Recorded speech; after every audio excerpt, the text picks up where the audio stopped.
I'm delighted to say that another very, very favourite lady of mine has been at a function earlier on tonight, but she's just taking a few minutes on the way home to pop in and say hello to us all. Would you welcome, please, Uachtaráin na hÉireann, Mary McAleese, ladies and gentlemen. Welcome. Uachtaráin, hello. How are you? How are you bearing up? I'm grand, and how are you? Very bad, thank you. Very bad. You're the best, are you? Yeah, well, I've just had an awful job for the last 5 minutes. You won't believe what I've spent the last 5 minutes doing. You thought the bike was a joke, didn't you? Yes, I did. Well, I've been in the dressing room squeezing Kathleen Watkins into her black leathers. And there's a matching set for you. You're both going home to host tonight in style.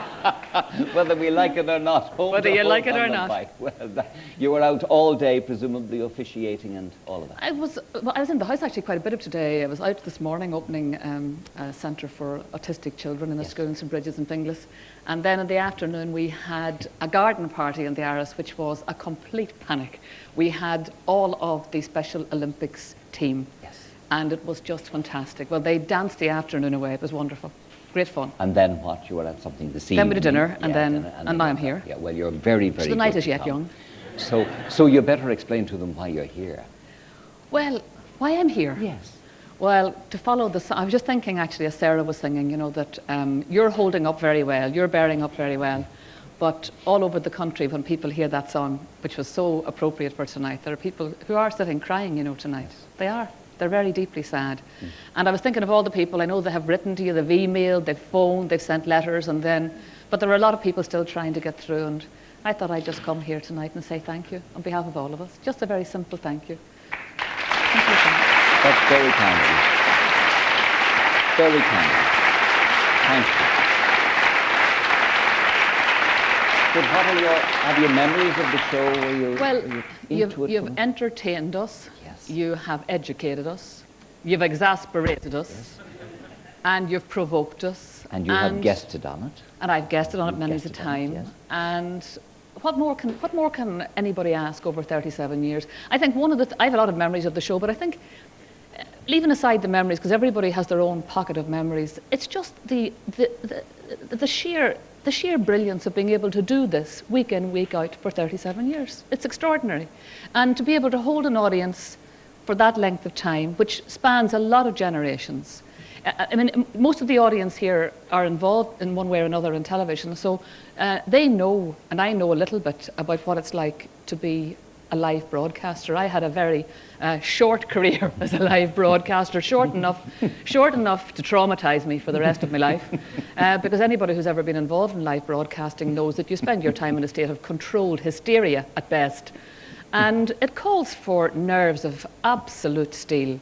And you could do it for a while, but to do it for 37 years is just unbelievable. And to be able to hold a live show of this length, prime-time television, week in, week out, dealing with the kind of range of guests, moving from entertainment to pathos, moving from stories of real, you know, just human awfulness, tragedy, to humour the next. It's, well, you don't know, but the rest of us who observe, you know, just how extraordinary a genius that calls for. And I think one of the great things that I take pride in is that so many other television channels have tried to imitate this show. And they've tried and they failed. And no one but RTE and no one but you has been able to do it so successfully for this length of time. And I think it is. It's a source of national pride to us that in this place we've been able to do it. There you are. But the time has come. The time has come, Uachtaráin, and all things must end. So what I'm trying to figure now is, for years in our house, the Late Late Show was the night you got the takeaway, you bought somebody was sent for the bag of marshmallows, the Coke, the crisps, all the junk food. We would sit down, and for the 2 hours you would watch the programme, and you brought in the Chinese takeaway or the fish and chips, and all that was and then the next day. Every day, then every Saturday or Sunday would start with, did you watch the show last night? And even if you hadn't seen it, by the end of the week you thought you had seen it because so many people had felt obliged to tell you blow by blow, word for word, and it always lasted far longer than the 2 hours conversation, I can tell you.